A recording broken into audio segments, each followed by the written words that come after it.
Anushka from Vedantu and मेरी कक्षा में आपका स्वागत है। वेलकम टू टुडे सेशन, जहां पर हम एक बहुत इंपॉर्टेंट टॉपिक लेने वाले हैं एंड दैट इज ऐसा क्यों होता है कि इतना पढ़ाई करने के बाद आप एग्जाम में आंसर नहीं लिख पाते, आपको पॉइंट्स याद नहीं रहते। तो what is the reason for that, और रीजन छोड़ो, इसका सोल्यूशन क्या है, प्रैक्टिकल सोल्यूशन क्या है, मैं इसके बारे में बात करने वाली हूँ। बहुत ज्ञान नहीं देने वाली।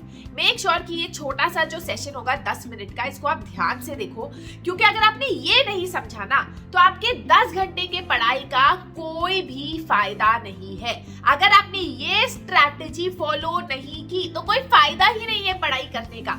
आप खुद सोचो कि अगर आपने साल में 10-10 घंटे हर दिन पढ़ाई की और आपको याद नहीं है एग्जाम में कुछ, और एक बच्चे ने 1 घंटे ही पढ़ाई की, उसको सब कुछ याद है एग्जाम में, तो क्या फायदा पढ़ने का, अच्छा ना ही पढ़ो, है ना। तो स्ट्रैटेजी बहुत ज्यादा जरूरी है। Make sure that you watch this video till the end.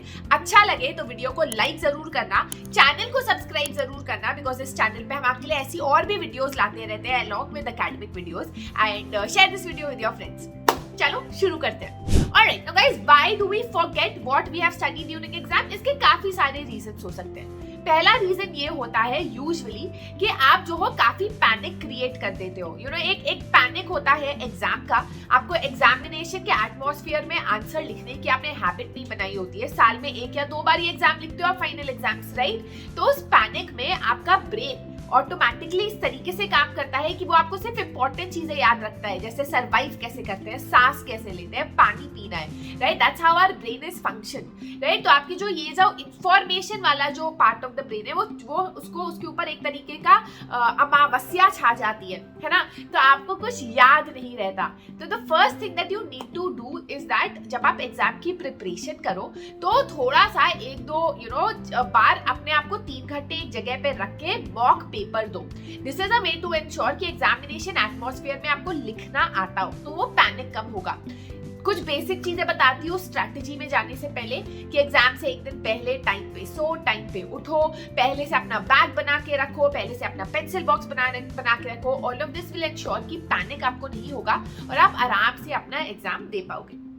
ठीक है, ये सब बेसिक चीज है। ठीक है, that is like a major reason why आप एग्जाम में भूलते हो। द सेकेंड रीजन आप एग्जाम में क्यों भूलते हो is because of something called the illusion of confidence. ठीक है, इस कॉन्सेप्ट के बारे में मैंने कोर्सेरा में कोर्स लिया था, उससे पढ़ा था कि how do we learn, why do we forget, इस टाइप का वो कोर्स था।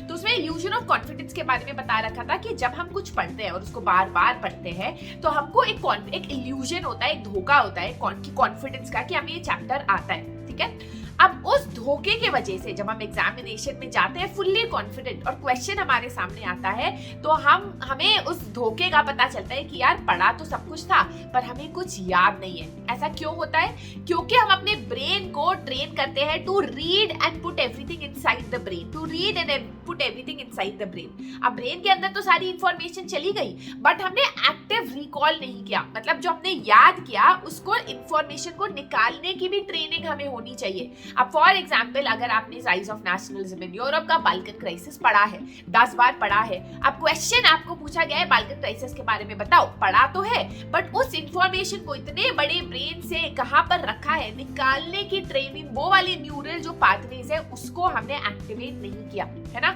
तो याद रखो, one of the best methods that has always worked for me even now as a teacher is the blurting method. बहुत ही आसान है। जब भी आप चैप्टर का एक पार्ट पढ़ो या एक चैप्टर पढ़ो तो हमेशा उसको बंद करके जो आपको याद है उस चैप्टर का उसको एक पेपर पे लिखो।